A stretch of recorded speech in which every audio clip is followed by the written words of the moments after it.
Welcome to Chronicle Decode AI podcast. आज हम discuss करेंगे द इंडियन एक्सप्रेस के 26 मई 2026 के most important current affairs UPSC exam perspective के साथ। हाँ, और शुरू करने से पहले एक छोटी सी जानकारी। Right. Today's notes are available in the description box.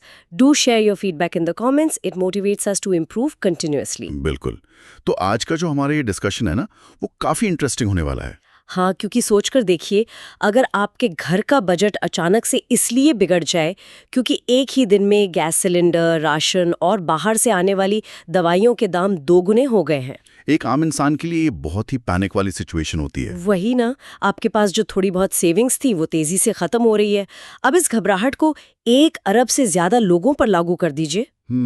हमारी वित्त मंत्री निर्मला सीतारमण ने ठीक इसी आर्थिक तूफान को 3F की चुनौती कहा है, यानी फ्यूल, फर्टिलाइजर और फॉरेन एक्सचेंज। और इसीलिए आज का ये जो डीप डाइव है ना, ये किसी किताबी टेबल ऑफ कंटेंट्स की तरह बिल्कुल नहीं होगा। एग्जैक्टली। ये कोई ऑडियो टेक्स्ट बुक नहीं है। बिल्कुल। आज हमारा मकसद सिर्फ खबरें पढ़ना नहीं, बल्कि मैकेनिज्म को समझना है। हम ये जानेंगे कि कैसे ये आर्थिक दबाव हमारे समाज, हमारे इंफ्रास्ट्रक्चर और यहाँ तक कि हमारी आंतरिक सुरक्षा को अंदर से हिला रहा है। तो सीधे इस 3F वाले मुद्दे पर आते हैं। देखिए, फ्यूल और फॉरेन एक्सचेंज तो लोग फिर भी थोड़ा समझ जाते हैं कि वेस्ट एशिया में युद्ध हो रहा है तो कच्चा तेल यानी क्रूड ऑयल महंगा होगा। हाँ, वो डायरेक्ट कनेक्शन दिख जाता है। लेकिन ये फर्टिलाइजर यानी खाद का क्या चक्कर है?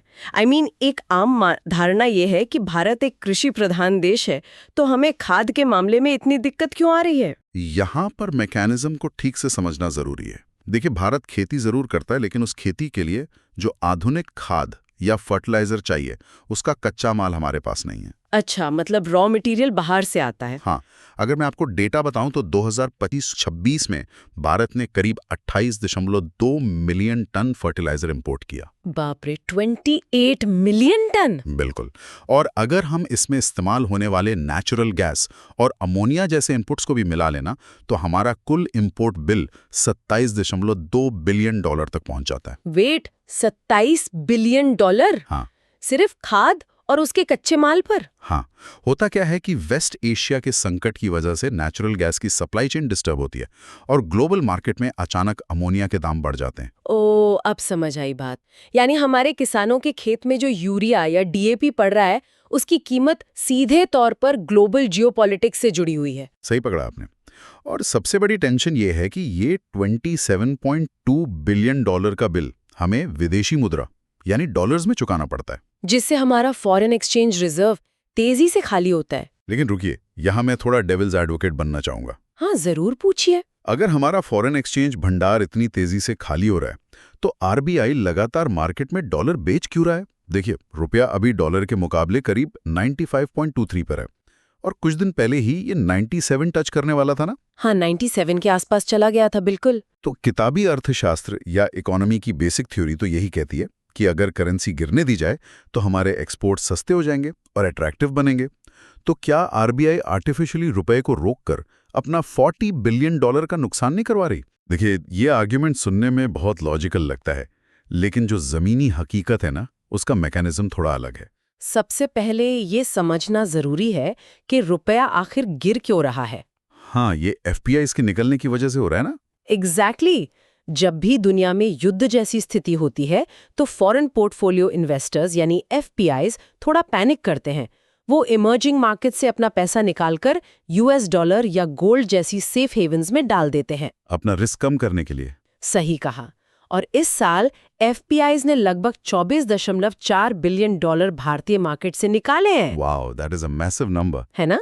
और अब आते हैं आपके दूसरे सवाल पर कि आरबीआई रुपए को गिरने क्यों नहीं देता। देखिए, भारत का करीब 40% एक्सपोर्ट उन्हीं चीजों पर निर्भर करता है जिनका कच्चा माल हम इंपोर्ट करते हैं। अच्छा, जैसे कि इलेक्ट्रॉनिक्स के पार्ट्स हो गए या जेम्स एंड ज्वेलरी हो गई।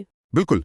अगर रुपया बहुत ज्यादा गिर गया तो हमारा इंपोर्ट इतना महंगा हो जाएगा कि एक्सपोर्ट से जो थोड़ा बहुत फायदा मिलना था वो बेसिकली जीरो हो जाएगा। ओह, इसको ये इम्पोर्टेड इन्फ्लेशन कहते हैं, राइट? हाँ, इसलिए आरबीआई को मार्केट में अचानक पैनिक रोकने के लिए बीच बचाव करना ही पड़ता है। तो इसका मतलब ये है कि हमारी घरेलू इंडस्ट्री एक दो-धारी तलवार पर चल रही है। एक तरफ तो आयात महंगा हो रहा है और दूसरी तरफ बाहर से सस्ता माल भी हमारे मार्केट में डंप किया जा रहा है। वही सबसे बड़ी प्रॉब्लम बन चुकी है अभी। क्योंकि मैंने आंकड़ों में देखा कि भारत अब स्टील का नेट इंपोर्टर बन गया है।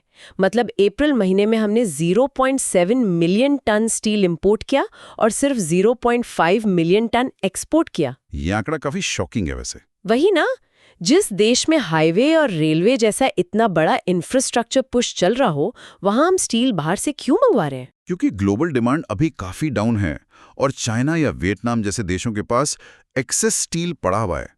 वो अपना ये बचा हुआ स्टील बहुत सस्ते दामों पर भारत में डंप कर रहे हैं।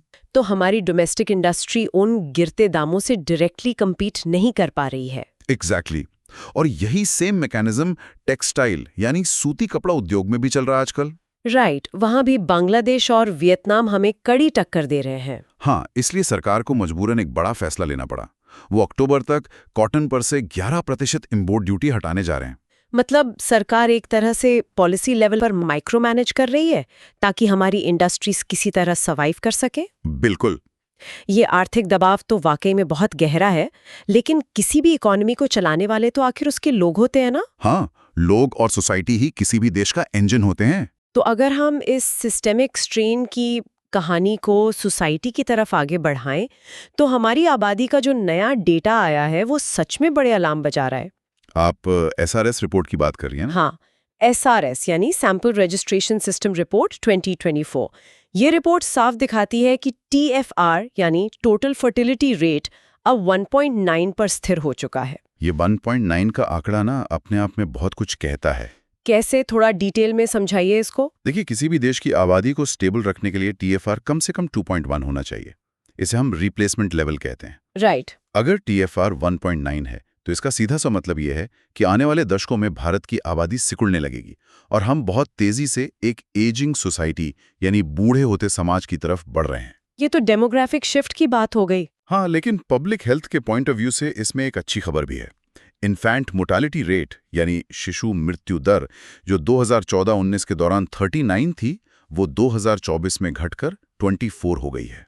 ये वाकई में काफी अच्छी प्रोग्रेस है। लेकिन इस रिपोर्ट में जो सबसे हैरान करने वाली बात मुझे लगी ना, वो है राज्यों के बीच की बड़ी असमानता। स्टेट्स के बीच का गैप? हाँ, वो तो है। देखिए, एक तरफ केरला है जहां IMR सिर्फ 8 है, जो कि एकदम डेवलप देशों के लेवल का है। वहीं दूसरी तरफ छत्तीसगढ़ है जहां ये आंकड़ा आज भी 36 है। और अगर हम रूरल और अर्बन डिवाइड की बात करें तो ग्रामीण इलाकों में ये 27 है, जबकि शहरों में 17 है। वही ना, ऐसा लगता है जैसे एक ही देश की बाउंड्री के अंदर दो अलग-अलग सदियां चल रही हैं। छत्तीसगढ़ में पैदा होने वाले बच्चे के शुरुआती महीनों में बचने की संभावना केरला के बच्चे से लगभग 4.5 गुना कम है। और यही विषमता आगे चलकर नीतियों और प्लानिंग के स्तर पर सबसे बड़ी चुनौती बनती है। जैसा आपने केरला का एग्जाम्पल दिया ना, उनका IMR इतना कम इसीलिए है क्योंकि वहां शुरू से पब्लिक हेल्थ सिस्टम बहुत मजबूत रहा है। राइट, उनका सोशल इंफ्रास्ट्रक्चर बहुत स्ट्रांग है। लेकिन अब केरला इस वक्त एक दूसरी ही चुनौती से जूझ रहा है, जो ध्यान रखिएगा पूरे देश का आगे का भविष्य होने वाली है। केरला ने हाल ही में भारत का पहला एल्डरली वेलफेयर डिपार्टमेंट यानी बुजुर्ग कल्याण विभाग शुरू किया है। ये बहुत ही दिलचस्प डेवलपमेंट है। यानी जब बाकी देश डेमोग्राफिक डिविडेंड और युवा आबादी की बात कर रहा है, तब केरला बेसिकली बैठकर ये सोच रहा है कि बुढ़ापे को कैसे मैनेज किया जाए। बिल्कुल। इसके पीछे की हकीकत को समझिए। 2021 के डेटा के हिसाब से केरला की 16.5% आबादी 60 वर्ष से ऊपर थी। ओके, और फ्यूचर प्रोजेक्शंस क्या कहते हैं? 2036 तक ये बढ़कर लगभग 22.8% हो जाने का अनुमान है। और अब जैसे जैसे जॉइंट फैमिली सिस्टम टूट रहा है और युवा लोग काम के सिलसिले में स्टेट से या देश से बाहर जा रहे हैं, तो जो पीछे छूटे बुजुर्ग हैं, उनकी देखभाल का संकट खड़ा हो गया है। एग्जैक्टली। केरला का ये नया विभाग एक तरह से उस केयर इकोनॉमी को औपचारिक रूप देने का प्रयास है। उन्हें इंस्टीट्यूशनल केयर, जेरियाट्रिक हेल्थ और उनकी सेफ्टी के लिए एक पूरा नया संस्थागत ढांचा बनाना पड़ रहा है। और मुझे लगता है आज जो केरला की स्थिति है ना, करीब 20 साल बाद पूरे भारत की ठीक यही स्थिति होने वाली है। इसमें कोई शक नहीं है। तो जहां एक तरफ केरला अपने बुजुर्गों को संभालने में लगा हुआ है, वहीं दूसरी तरफ एक और राज्य है असम, और वो अपने युवाओं और उनकी पर्सनल लाइफ को रेगुलेट करने के लिए एक बेहद कड़े कानून पर काम कर रहा है, असम यूसीसी बिल। असम का यूनिफॉर्म सिविल कोड बिल इस वक्त काफी चर्चा का विषय बना हुआ है। जी, इसमें विवाह की उम्र जैसे पुरुषों के लिए 21 और महिलाओं के लिए 18 साल तय की गई है और 37 प्रोहिबिटेड रिलेशनशिप्स की लिस्ट दी गई है। ये सब तो समझ आता है, लेकिन इसमें लाइव इन रिलेशनशिप्स को लेकर जो नियम है ना, वो काफी ज्यादा डिबेट क्रिएट कर रहे हैं। बिल्कुल, हम यहाँ किसी भी पॉलिटिकल पक्ष की तरफ नहीं जाएंगे, सिर्फ फैक्ट्स की बात करेंगे। असम यूसीसी बिल का सबसे कंट्रोवर्शियल हिस्सा यही लाइव इन रिलेशनशिप्स का औपचारिकरण है। मतलब उनका पंजीकरण करवाना। हाँ, बिल कहता है कि अगर दो लोग लाइव इन में रह रहे हैं तो उन्हें 60 दिन के भीतर सब रजिस्ट्रार के पास जाकर अपना रजिस्ट्रेशन कराना अनिवार्य होगा। और अगर वो नहीं कराते हैं तो क्या कॉन्सिक्वेंसेज हैं? तो इस एक्ट के तहत उन्हें 6 महीने तक की जेल या फिर 25,000 रुपए तक का जुर्माना हो सकता है। और इसमें ध्यान देने वाली एक और जरूरी बात यह है कि अनुसूचित जनजातियों यानी एसटीज को इस पूरे यूसीसी से छूट दी गई है। ओके, पर यहाँ सबसे बड़ा सवाल एग्जीक्यूशन और इम्प्लीमेंटेशन का उठता है ना। जिस सिस्टमिक स्ट्रेन की हम बात कर रहे थे इतनी देर से, क्या सच में स्टेट के पास इतनी मशीनरी है कि वो लोगों के बेडरूम्स और लिविंग रूम्स को पुलिस कर सके? यही तो आलोचकों का सबसे बड़ा सवाल है। क्योंकि देखिए, सब रजिस्ट्रार का जो प्राइमरी काम होता है वो जमीन और प्रॉपर्टी की रजिस्ट्री करना होता है। अब क्या वो लोगों के आपसी रिश्तों को वेरीफाई करने बैठेगा? क्या इस तरह का माइक्रो मैनेजमेंट प्रशासन पर एक अनावश्यक बोझ नहीं डालेगा? एकदम पॉइंट की बात की आपने। देखिए, कानून बनाना पेपर पर एक बात होती है, लेकिन जब आप उस कानून को लागू करने के लिए ब्यूरोक्रेसी को मॉरल पुलिस बनने का इतना बड़ा अधिकार दे देते हैं, तो भ्रष्टाचार और उत्पीड़न की संभावनाएं ऑटोमेटिकली बढ़ जाती हैं। हाँ, लोग हरास हो सकते हैं इस प्रोसेस में। बिल्कुल, और स्टेट मशीनरी जैसा कि हम जानते हैं पहले से ही ओवरबर्डन्ड है। इस नियम से सिस्टम में कानूनी विवादों की गिनती अचानक से काफी बढ़ सकती है। और वाकई जब हम इस फेल होती या ओवरबर्डन स्टेट मशीनरी की बात करते हैं ना, तो सीधा ध्यान देश के लाखों युवा छात्रों के भविष्य पर जाता है। आप जरूर नीट, यूजी और एनटीए की बात कर रही हैं। हाँ, एनटीए यानी नेशनल टेस्टिंग एजेंसी, इनके जो काम करने के तरीके हैं, उसने एक सिस्टम के ओवरबर्डन होने का सबसे बड़ा एग्जाम्पल पेश किया है। सुप्रीम कोर्ट ने इस बार जो बातें कही है ना, वो सच में बहुत चुभने वाली हैं। सुप्रीम कोर्ट की टिप्पणी अपने आप में एडमिनिस्ट्रेशन के मैकेनिज्म की नाकामी को दर्शाती है। क्या कहा कोर्ट ने एग्जैक्टली? कोर्ट ने काफी सख्त लफ्जों में कहा कि उन्हें बहुत दुख है कि एनटीए ने अब तक कोई सबक नहीं सीखा है। लेकिन सच बताऊं तो मुझे लगता है हर बार पेपर लीक या ऐसी कोई घटना होती है तो उसके बाद एक नई कमेटी बना दी जाती है। हाँ, इस बार भी 2024 में के राधाकृष्णन कमेटी बनाई गई थी, जिससे सुप्रीम कोर्ट ने रिपोर्ट मांगी है। पर एक आम छात्र ये जानना चाहता है कि आखिर इस मैकेनिज्म में प्रैक्टिकल बदलाव क्या होना चाहिए ताकि ये लीकेज बंद हो। राधाकृष्णन कमेटी का जो सबसे मुख्य फोकस है ना, वो इस पूरे प्रोसेस में फिजिकल पेपर डिस्ट्रीब्यूशन के खतरे को खत्म करने पर है। फिजिकल ट्रांसपोर्ट को बंद करना। हाँ, अभी होता क्या है कि पेपर प्रैक्टिकली छपते हैं, उसके बाद बैंक के स्ट्रांग रूम में रखे जाते हैं, फिर वहां से एग्जाम सेंटर तक गाड़ियों में जाते हैं। तो चेन बहुत लंबी होती है। हाँ, एग्जैक्टली। इस पूरी चेन में हजारों लोग शामिल होते हैं और लीकेज की संभावना ऑलमोस्ट हर कदम पर बनी रहती है।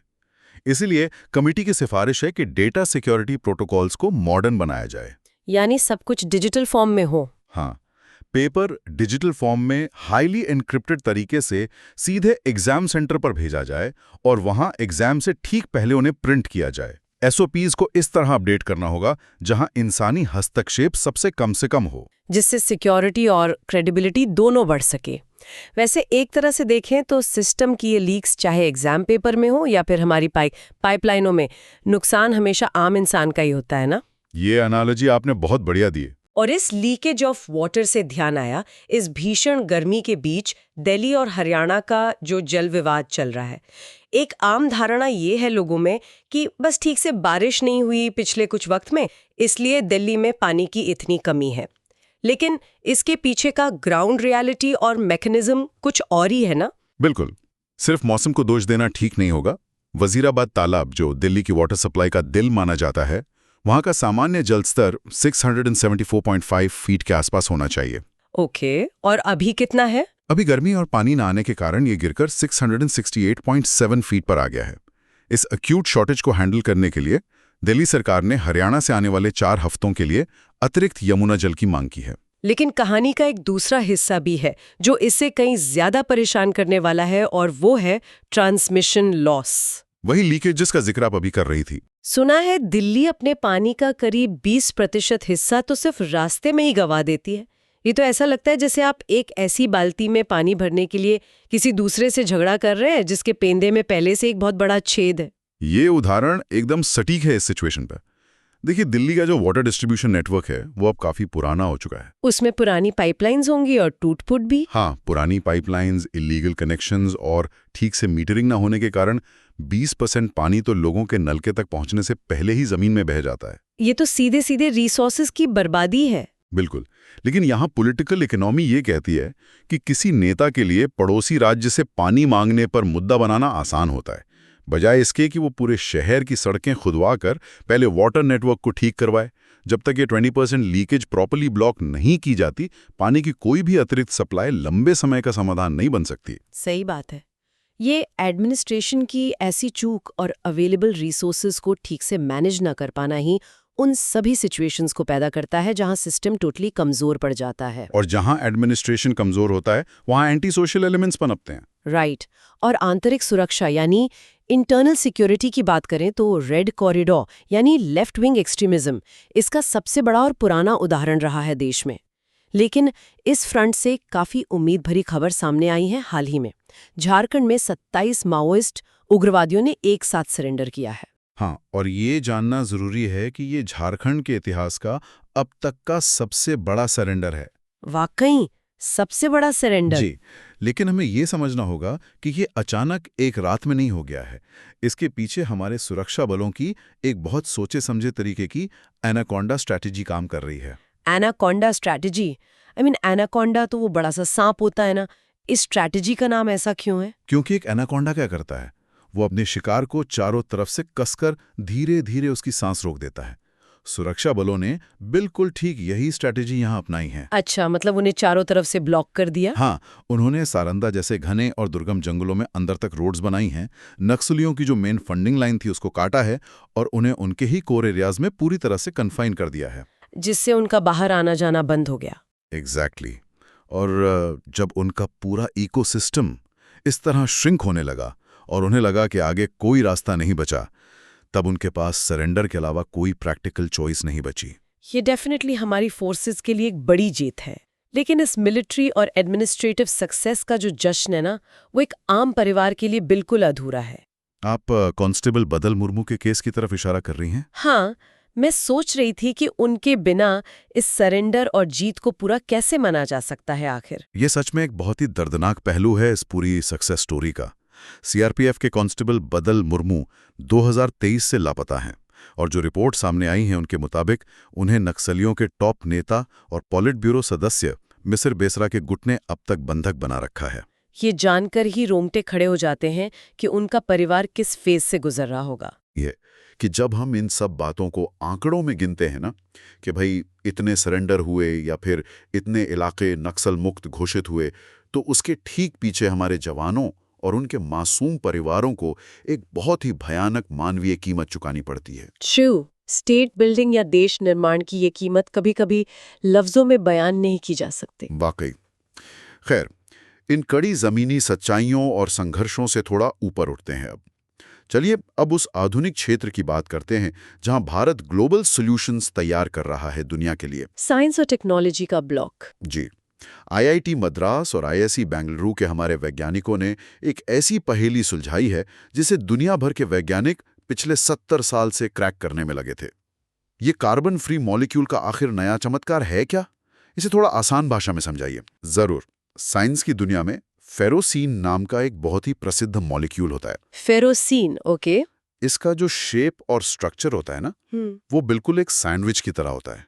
जैसे दो ब्रेड के बीच में एक आलू की टिक्की होती है। हाँ, ठीक वैसे ही फेरोसीन में 2 कार्बन की रिंग्स के बीच में एक आयरन यानी लोहे का एटम दबा हुआ होता है। अच्छा, यानी कार्बन यहाँ ब्रेड का काम करता है। हाँ, और पिछले 7 दशकों से यानी करीब 70 सालों से वैज्ञानिक लगातार ये सोच रहे थे कि क्या इस सैंडविच स्ट्रक्चर को बनाए रखने के लिए इन कार्बन रिंग्स का होना अनिवार्य है? क्या हम बिना कार्बन के भी इस सैंडविच को बना सकते हैं? एग्जैक्टली।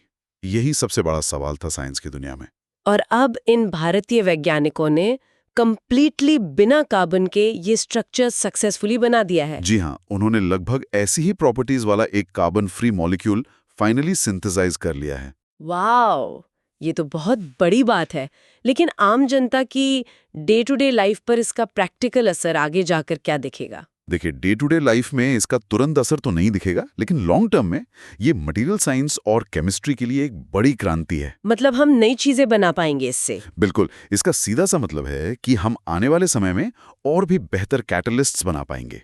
वो कैटलिस्ट्स जो केमिकल रिएक्शंस को काफी तेज करते हैं। ये नई दवाइयों की खोज यानी ड्रग डिस्कवरी और आगे जाकर नए एडवांस्ड मटेरियल्स बनाने में मदद करेगा, जो पुरानी ट्रेडिशनल कार्बन केमिस्ट्री के मुताबिक शायद संभव नहीं थे। यानी आसान शब्दों में हम आगे की टेक्नोलॉजी और फ्यूचर की सप्लाई चेन को अभी से खुद डिजाइन कर रहे हैं। और जब बात सप्लाई चेन्स और इन सब ग्लोबल चर्चाओं की आती है ना, तो न्यू दिल्ली में ठीक इसी वक्त ग्लोबल डिप्लोमेसी का एक बहुत बड़ा मंच सजा हुआ है। आप क्वाड विदेश मंत्रियों की मीटिंग की बात कर रहे हैं? जी हाँ, क्वाड यानी क्वाड्रिलैटरल सिक्योरिटी डायलॉग।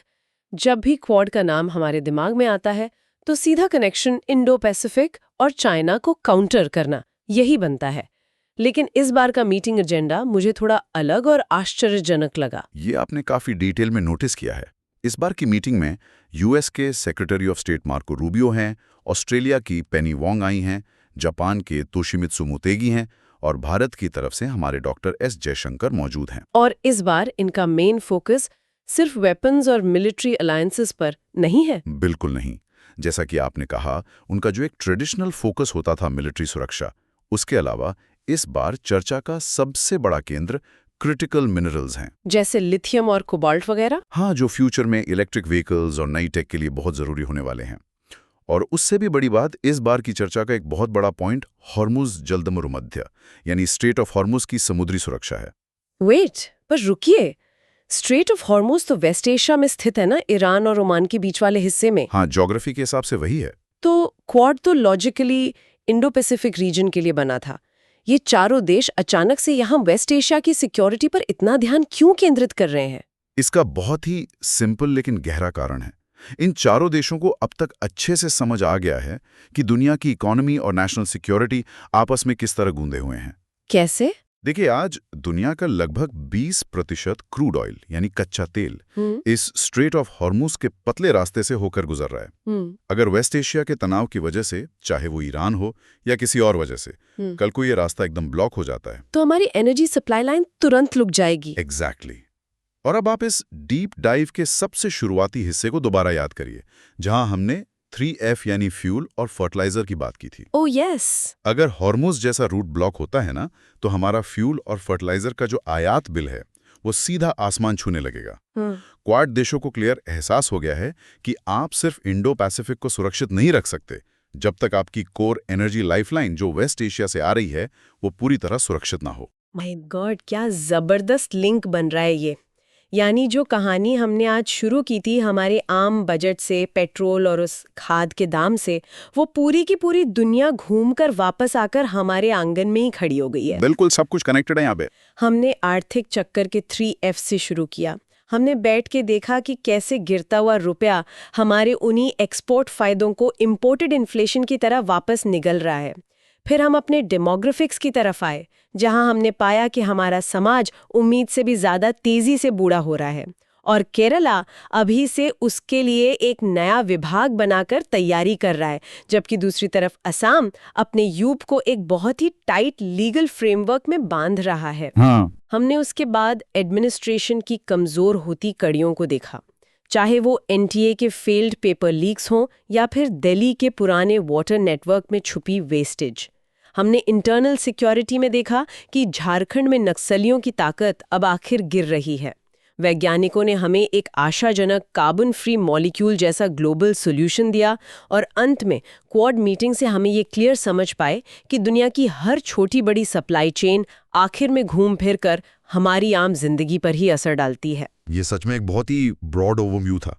और अगर मैं इस पूरी लंबी चर्चा के बाद एंड में आप सभी को सोचने के लिए एक नया नजरिया दूं ना, तो बस राज के इन दो बिंदुओं को एक साथ जोड़कर देखिए। कौन से 2 बिंदु? एक तरफ आज हमने क्लियरली बात की भारत की तेजी से बढ़ती हुई बुजुर्ग आबादी की, जिसे कल बहुत सारे मेडिकल सपोर्ट की जरूरत होगी, और दूसरी तरफ हमने बात की स्ट्रेट ऑफ हॉर्मोज जैसे उन ग्लोबल फ्लैश पॉइंट्स की जहां हमारी वाइटल सप्लाई चेन्स अटकी हुई हैं। हाँ, दोनों ही काफी सीरियस इश्यूज हैं। तो जरा इस सिनेरियो को सोचिए। आज से करीब 20 साल बाद जब हमारे देश में एक बहुत बड़ी आबादी 60 साल के ऊपर होगी, जिन्हें लगातार मेडिकल केयर, दवाइयों और कांस्टेंट एनर्जी की सख्त जरूरत होगी, और ठीक उसी समय अगर किसी बड़े जियोपॉलिटिकल संकट के कारण हमारा विदेशी मुद्रा भंडार और ऑयल की वो सप्लाई चेन हमेशा के लिए भारी दबाव में आ जाए, तो क्या होगा? ये एक स्कैरी थॉट है। क्या हमारा एक कंप्लीटली स्ट्रेन्ड आर्थिक तंत्र अचानक से बढ़ते उस एजिंग समाज की केयर को संभाल पाएगा? ये वो गहरा सवाल है जो आने वाले कल की नीतियों का रास्ता तय करेगा। सच में ये एक ऐसी कल्पना है जो सुनने में किसी को भी बेचैन कर सकती है, लेकिन एज ए नेशन हमें इन आने वाली हार्श रियलिटीज को कॉन्फिडेंस के साथ फेस करना ही होगा। दोस्तों, ये सारे मैक्रो इकोनॉमिक्स और रिपोर्ट्स सिर्फ किसी यूपीएससी का सिलेबस नहीं है। ये बेसिकली इस बात का रोड मैप है कि 2050 में हमारे माता पिता और हम खुद आखिर किस तरह के देश में जी रहे होंगे। इन सभी इम्पॉर्टेंट डॉट्स को हमेशा कनेक्ट करते रहिए और ऐसी ही गहरी और दिलचस्प चर्चाओं के लिए हमारे साथ जुड़े रहिए। धन्यवाद।